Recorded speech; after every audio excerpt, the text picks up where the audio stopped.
Hello बच्चों, Winsome digital learning platform में आपका एक बार फिर से स्वागत है। मैं निहाल आज आपके लिए लेके आया हूं जो चैप्टर हमारे पास चल रहा था क्लास 12 का डिटरमिनेंट्स, तो उसके जो आगे के टॉपिक है आज वो हम इस वीडियो में कंटिन्यू करेंगे। तो देखिए भाई, हमने लास्ट में क्या पढ़ लिया था डिटरमिनेंट्स के अंदर। देखिए हमने लास्ट जो प्रीवियस चैप्टर था उसमें हमने ये देखा था कि हमारे पास adjoint and inverse of matrix क्या होता है।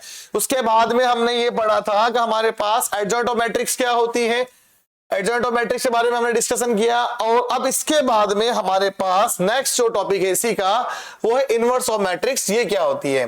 तो अब आपको ये समझना, अभी देखो हमने लास्ट वीडियो में एडजॉइंट ऑफ मैट्रिक्स तक टॉपिक कंप्लीट किया था और अब हम आगे कंटिन्यू करेंगे इनवर्स ऑफ मैट्रिक्स क्या होती है। तो देखो मैंने आपको ये बात पहले भी बताई थी कि हमारे पास ये जो चैप्टर है वो हर एक टॉपिक वाइज कनेक्टेड है।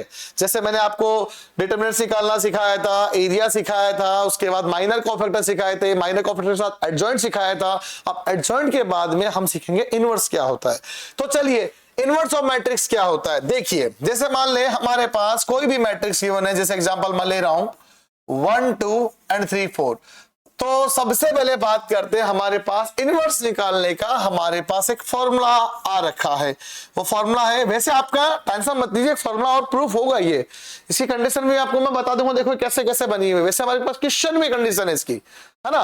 तो इसका आपको डायरेक्ट फॉर्मूला ध्यान में रखना है। देखिए क्या है फॉर्मूला, बनता है ए इनवर्स, इनवर्स मतलब power minus, is equal to, formula है एडजॉइंट ऑफ ए अपॉन में डिटरमिनेंट ऑफ ए।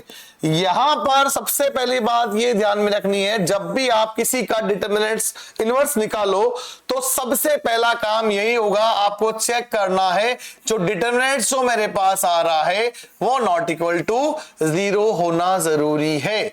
अगर डिटरमिनेंट्स नॉट इक्वल टू 0 नहीं होगा तो हमारे पास इसकी कंडीशन नहीं आएगी। क्लियर। तो सबसे पहले बात हमें ये ध्यान में रखनी है। इसमें वैसे इसमें एक टॉपिक छोटा सा और है भाई, सिंगुलर नॉन सिंगुलर मैट्रिक्स के बारे में हम पढ़ेंगे, है ना। Singular matrix, non singular matrix, मैं इस टॉपिक के जस्ट इनवर्स के अंदर ही आपको बीच में कराऊंगा। जब मैट्रिक्स मेथड पढ़ेंगे ना उससे पहले मैं आपको छोटा सा बीच से 2 टॉपिक है वो भी देखो, तुम्हारे उसके ऊपर क्वेश्चन एग्जाम में आ सकता है कि सिंगुलर मैट्रिक्स क्या होगी, नॉन सिंगुलर मैट्रिक्स क्या होगी।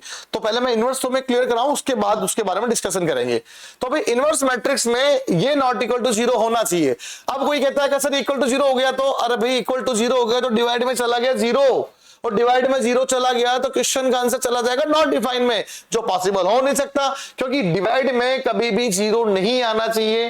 जैसे रेशनल नंबर की बात करी तो हमने उसमें भी पढ़ा था ना, P अपॉन Q की टर्म रेशनल नंबर होती है but Q not equal to 0 होता है, तभी तो उसका आंसर माना जाएगा। वही वाली बात हमें ध्यान में रखनी है कि अगर मेरे पास डिटरमिनेंट नॉट इक्वल टू 0 है तो ही ये एग्जिस्ट करेगा, वरना एग्जिस्ट नहीं करेगा। भाई किसी भी क्वेश्चन में आपको ये बोलता है find the inverse of matrix, सबसे पहला काम आपका ये है कि मुझे सर इनवर्स चेक करना है, इसका डिटरमिनेंट चेक करना है कि डिटरमिनेंट नॉट इक्वल टू 0 आ रहा है कि नहीं आ रहा। अगर ये आ गया उसके बाद का तो आंसर निकाल सकते हैं। और देखो उसके बाद है क्या, एडजॉइंट, है ना। तो देखो भाई मैंने पीछे वाला टॉपिक आपको क्या करवाया था, adjoint of matrix. Adjoint of matrix में मैंने आपको पूरा एक्सप्लेनेशन दिया था एडजॉइंट कैसे निकालते हैं, और एडजॉइंट के बाद ही तो इनवर्स निकल रहा है। इनवर्स एडजॉइंट के बिना नहीं निकल सकता। और इनवर्स में 2 मेथड हमें ध्यान रखने हैं। 2 मेथड में ये है, कभी पहला तो ये sir determinant not equal to 0 होना चाहिए, दूसरा ये उसके बाद रिजल्ट निकलेगा और एडजॉइंट के डिवाइड डिटरमिनेंट का आंसर लेना, जो भी आएगा मेरे पास आंसर आएगा। राइट। अब देखिए भाई हम स्टार्ट करते हैं। जैसे मैं तुम्हारे सामने भी क्वेश्चन ले रहा हूं, कभी हमारे पास ए दिया है, ए का हमें सबसे पहले क्या चेक करना है, ए का डिटरमिनेंट्स निकालते हैं। तो ए का डिटरमिनेंट्स को हम कैसे लिखते हैं 1 3। मैं काम करता हूं न्यू पेज ले लेता हूं ना, ये फॉर्मूला भाई तुम्हें ध्यान में रखना है। मैं न्यू स्लाइड ले लेता हूं।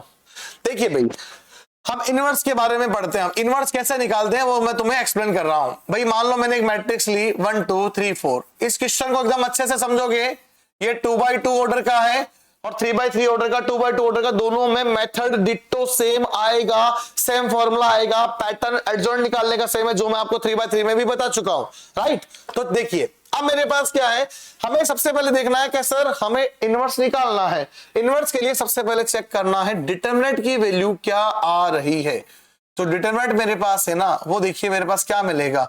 तो हमने चेक किया 4 -6, आंसर आया भाई माइनस का 2। डिटरमिनेंट्स की वैल्यू माइनस आई तो मैं यहाँ पे शो कर सकता हूं determinants A not equal to 0 है, तो इनवर्स मेरे पास एग्जिस्ट होगा।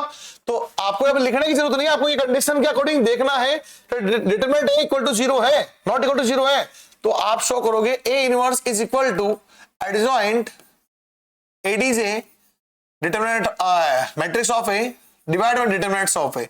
अब एडीजे मेरे को निकालना है, तो एडीजे के लिए मैंने आपको एक मेथड बताया था, कभी आपको डायरेक्ट क्या करना, कोफैक्टर के मैट्रिक्स बनानी होती है। देखिए भाई कोफैक्टर के लिए, अब भाई देखिए मेरे पास, अगर मेरे पास ये 2/2 का क्वेश्चन है तो मैंने आपको एक शॉर्ट मेथड सिखाया था, मैं शॉर्ट मेथड यहां पे अप्लाई कर रहा हूं। देखिए क्या एडजॉइंट निकाल रहा हूं, तो देखो एडीजे कैसे निकालेंगे।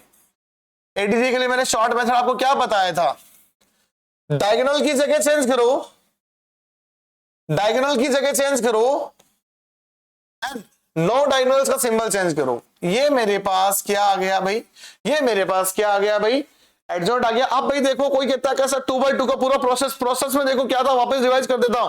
प्रोसेस ये पड़ा था सर, हमें सब एक एक एलिमेंट का कोफैक्टर निकालना है, फिर लिखना कोफैक्टर ऑफ मैट्रिक्स, फिर करेंगे इसका ट्रांसपोज जो आएगा एडजॉइंट ऑफ एक इक्वल आएगा। 3/3 में रूल यही फॉलो करना है, 3/3 में ये पूरा रूल फॉलो होगा, बट 2/2 में हम शॉर्ट मेथड अप्लाई करेंगे। ये एडीजे निकाल दिया। अब कहता है इनवर्स निकालना है, तो भाई इनवर्स का फॉर्मूला ये रहा, तो यहां पे लिखता हूं एडीजे की वैल्यू भाई मेरे पास कितनी आई, 4 - 2 - 3 एंड 1 डिवाइड में डिटरमिनेंट ऑफ ए, डिवाइड में डिटरमिनेंट ऑफ ए। ठीक है, तो अब भाई डिटरमिनेंट की वैल्यू मेरे पास कितनी आ रही है, -2। तो यहां पर देखिए मैं इसका आंसर ले रहा हूं, मैं इसको बाहर ले लेता हूं, -1/2। यहां पर मैंने इसको ऐसा रख दिया 4 - 2 - 3 एंड 1। अब एक काम कर सकते हो आप माइनस के अंदर मल्टीप्लाई कर दो, 1/2 को चाहो तो बाहर रहने दो, नहीं तो अंदर भी मल्टीप्लाई कर सकते हो, नो प्रॉब्लम। भाई देखो ये था, डायगोनल की जगह चेंज करके मैंने लिखा 1 2 3 4, डायगोनल की जगह चेंज कर दी थी, नॉट डायगोनल का सिंबल चेंज कर दिया था।